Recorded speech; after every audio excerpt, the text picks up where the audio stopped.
This is a Hot Pie Original. So this discussion, it's been had many times over the past year during the pandemic. This discussion is about how to get the remaining holdouts to be vaccinated. I remember early on in the pandemic, early on in the discussions about the vaccine, and I remember pointing out early on, just to step back for a second, for many, many years, I taught advertising at the college level. So my default position is always to try to figure out the strategy to get the consumer to react.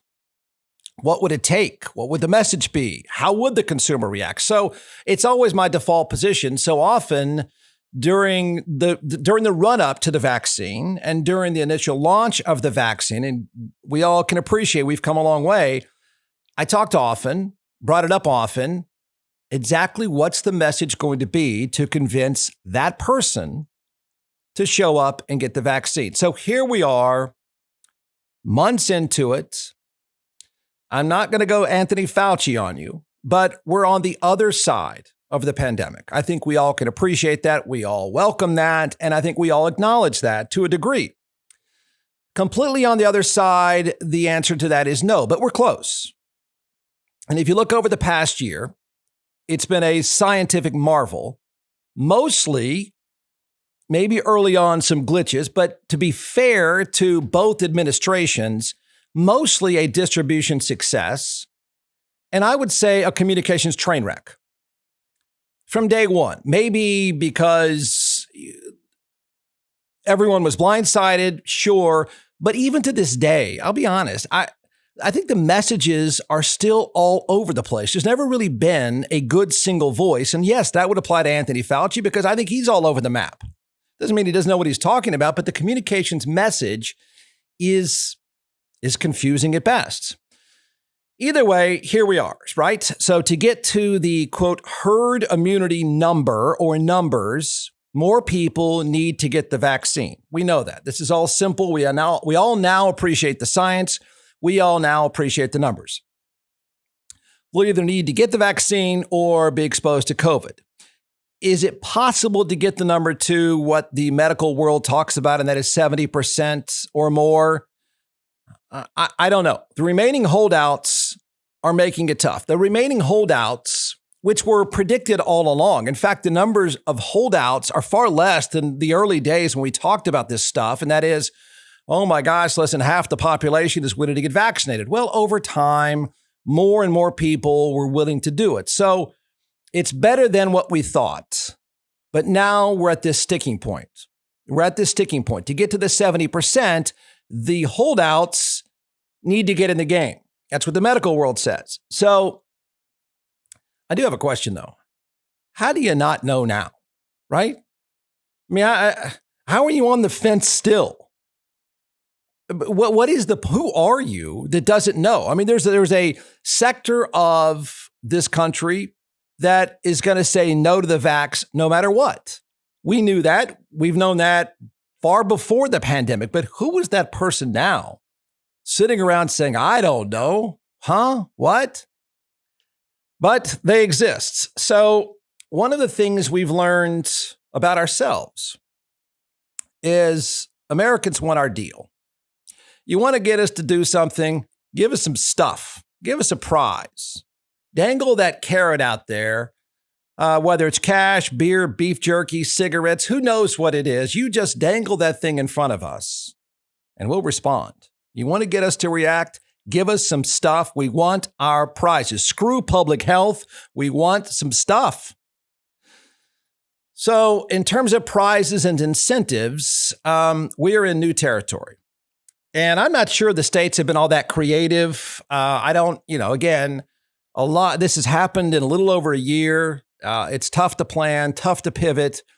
I don't know that governments have been all that creative in providing incentives or messaging that would get us to react. But here we are now. And I got to say, this is uncharted territory today. So we're at this point where you've got these remaining holdouts. We're on the other side of the pandemic and we're almost to the finish line, but you've got to get these remaining holdouts to get vaccinated. So I'm going to do all I can not to laugh uncontrollably. I really am. I'm not laughing at COVID and the pandemic. I'm laughing at where we are. And my new favorite person is the governor of Ohio. I'll be honest, I don't know that I've ever seen Mike DeWine until last night. And he makes me laugh. I don't think he meant to make anyone laugh, but I can't help it. So here comes the governor of Ohio, the very dorky governor of Ohio, a very sincere guy, seems to be sincere. And in a 30-minute address, which was shockingly boring until you get to the good part, in a 30-minute address to the people of Ohio, and I'll say this for Mike DeWine, that man is measured. He is not going to deviate from the teleprompter. There is nothing Trump-like about him in terms of delivery. He is not going to wing it. Hey, I'm here with John McCloud. I'm the creator and founder of ATX Hot Sauce. And when I say that you started this, maybe not screwing around in your kitchen, but maybe not that far removed from screwing around in your kitchen. So talk about the creation, the process, the dream that came out of the pandemic. It's from Austin, from Texas. There's not a lot of hot sauces out there that are actually from here. There's a few great ones too. But, Frank's and Tabasco and some of these other ones, I want something that's Texan like me. It's different. And I think that's what Texas is a little bit about. That's what Austin's about. So that flavor first, without the vinegar, and then going into the heat after that, but not a blow your head off heat. If you notice, a lot of the hot sauces out there that you see are like Da Bomb or Death's Door, right? Yeah. And they're just supposed to blow your head off when you do it, when you taste it. Well, that's not the kind of hot sauce that I'm making. I'm making a hot sauce for the everyday person, for the condiment for every single day. And that's why the flavor first, heat second is so important, that you get those flavors, the nuances, whatever food that you're making. All right, order a box now. It's atxhotsauce.com, atxhotsauce.com. It's like the guy was going to read back War and Peace or something. So in this 30-minute address, and remember the goal of the entire speech, which is an admirable goal. There's no denying that here this guy is. He's thinking, I'm going to take the lead on this. I'm going to get out in front of this. I'm going to find a way to get these holdouts to get vaccinated. Now, to understand what he's dealing with, here's the data. This is from ABC News. Fewer Americans are reluctant to get the COVID-19 vaccine than just a few months ago.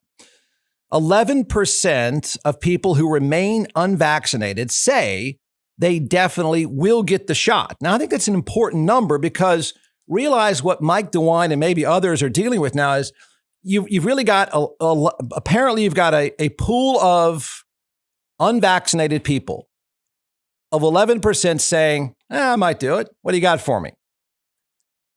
34% say, no chance, no way. Bill Gates is not putting that chip in my head. You're not going to track me, Gates. We got the knucklehead crowd. Sorry if you're offended by that. I don't care. But whatever your passion is, 34% say no. So you can ask yourself, this 11% that Mike DeWine and everyone else is chasing, is it worth the messaging? I don't know. What do you want to give the 11%? Wherever you are, what do you want to give them to get them to go get that vaccine? What will it take? Talk to your uncle. Uncle Bob, what's it going to take to get you out of your boxers and to go get that vaccine? What does that 11% want? That's the important number of the day. This is an Associated Press poll, by the way. And you've got 27% who say they probably won't get it. Okay? You've got a big chunk of people saying no chance, no way. You've got another chunk of people saying probably not. And you got another saying, I don't know. What's going on? 150 million people so far have had the vaccine. That's 55% or 58% of all adults have received at least one dose. 1 in 5 Americans said they probably or definitely won't get vaccinated. That number has gone down since January. It was 33%. Black Americans are becoming more open to the shots, with 26% now saying they definitely or probably won't get vaccinated. That number's almost been cut in half since January. So you see what's happening here. We're getting there, and it's moving slowly. And now you've got to figure out a way to get to the other side with this group of people still saying, I don't know. 22% of Hispanic Americans and white Americans, the poll found unlikely to get vaccinated. So no matter what, you got anywhere between 25 and 35% saying no deal, no way, it's never going to happen. Republicans, by and large, are especially likely to say they will avoid getting the vaccination. 32% of Republicans now say they probably or definitely won't get vaccinated. So all those are numbers that make your face hurt, but I'm saying it to set you up for the real prize, because we're now at a point where it's prizes. It's like the radio business. In the old days of the radio business, I won't tell you the term we use for people that would show up anywhere and everywhere. I mean, you could say, I got a koozie for you, and some loser would drive 2.5 hours. Americans are addicted to their prizes. We want some stuff. And I got to say, this dorky guy, Mike DeWine, after 27 minutes of a mind-numbing speech, Mike delivered the goods. Mike's not kidding around. This guy, I don't know when he's going to be out of office, but when he's out of office, he's going to go work in promotions for some company, because Mike is not kidding around about promotions. So you go 20 minutes of Mike and his big glasses, and the man is serious and the man is measured and he seems understanding and sensitive. And then Mike is going to offer you the deal of all deals. The number of Ohioans who get the vaccine will determine, frankly, what our future looks like, and particularly what our winter will look like. Everyone has a stake in more Ohioans getting vaccinated. And so tonight, I'm asking businesses across Ohio to reach out, offer incentives to get more people vaccinated. The Reds and Indians are offering discounts on tickets to their games. Minor league teams are doing it as well. With a vaccine, White Castle is offering free butter cakes on a stick. Kroger is offering employees $100 in cash. And Scott's Miracle-Gro, Worthington Industries, Marathon, and many others have provided clinics at their work sites for their employees and for their families. We need more businesses to offer these kinds of incentives. I want to return to our 12 to 17-year-olds. Getting them vaccinated is so important that we will have a separate incentive for them. 2 weeks from tonight, on Wednesday, May 26th, we will announce the winner of a drawing of all those 17-year-olds and under who have been vaccinated. And the winner will receive a full 4-year scholarship to any one of our state universities. This will include tuition, room and board, and books. Next Tuesday, on May 18th, electronic portal will be opened up for young people who have been vaccinated to be able to register. And we will do this every Wednesday for 5 straight Wednesdays, each time randomly selecting one student to receive the full 4-year scholarship. Now let's talk about adults. Let's do. 2 weeks from tonight, on May 26th, we will announce a winner of a separate drawing for adults who have received at least their first dose of the vaccine. This announcement will occur each Wednesday for 5 weeks, and the winner each Wednesday will receive $1 million. The pool of names for the Ohio Vax-A-Million drawing will be derived from the Ohio Secretary of State's publicly available voter registration database. Further, we will make available a web page for people to sign up for the drawings if they're not in a database that we're using. The Ohio Department of Health will be the sponsoring agency for the drawings, and the Ohio Lottery will conduct them. The money will come from existing federal coronavirus relief funds. To be eligible to win, you must be at least 18 years of age or older on the day of the drawing. You must be an Ohio resident, and you must be vaccinated before the drawing. We'll have further specific details Blah, tomorrow. blah, blah, blah, blah. Shut up, Mike. I love Mike. Wait a second. There's a lot here. I can't help. Come on. Tell me you're not thinking about the stick. Tell me you're not thinking about the cake on a stick. I can't stop thinking about the cake on a stick. But aren't you a little bothered that here we are late in the game? And the knucklehead that still hasn't decided if they're going to get vaccinated now might win $1 million.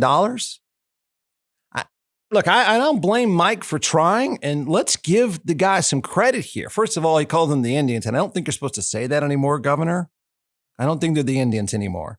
But, I mean, he's trying. You know, and this guy is being proactive. He's trying to get to that other side, and he knows the only way to get there is cake on a stick and $1 million. Or maybe just the cake on a stick, I don't know. But, the person that hears this, who has been vaccinated and dealt with the side effects, in some cases, of the vaccination, is saying, let me get this straight, buddy. So that holdout who has been smoking unfiltered cigarettes and eating beef jerky the last month or two while I got vaccinated, that holdout might win $1 million. Their kid's going to get a full scholarship. They're going to get cake on a stick. Damn, Mike. But it's come to this. Now the cake on a stick. What the hell's a cake on a stick? Let's go back. I'm sorry. You can talk about $1 million all you want. You can talk about scholarships, and I get that's the big selling point here. I'm sorry, man. I want to know more about this cake on a stick. Is somebody now running back into saying, they've been vaccinated already and say, no. This time, not the left arm, the butt cheeks. I just want the cake on a stick. Cake on a stick? That's the best thing I've ever heard. I don't even know what it is. I find it a little ironic that the person that is so concerned about their health that they don't want the government putting something in their body now might decide to get that poison in their body for a cake on a stick. With a vaccine, White Castle is offering free butter cakes on a stick. Kroger is offering employees $100 in cash.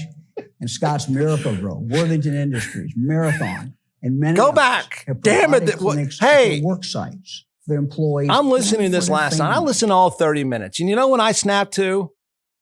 Exactly what all of you snapped to. Not the $1 million. I snapped to the cake on a stick. We need more businesses to offer these kinds of incentives. I want to return to our 12 to 17-year-olds. Getting them vaccinated is so important that we will have a separate incentive for them.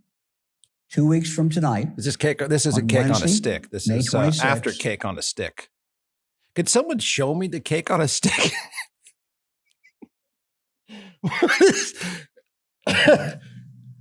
Everyone has a stake in more Ohioans getting vaccinated.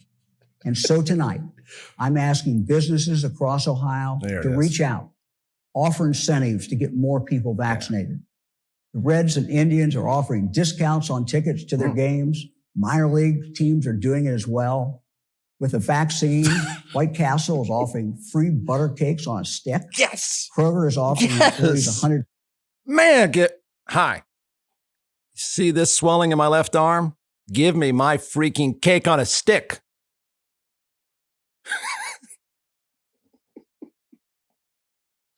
I mean, is that not America?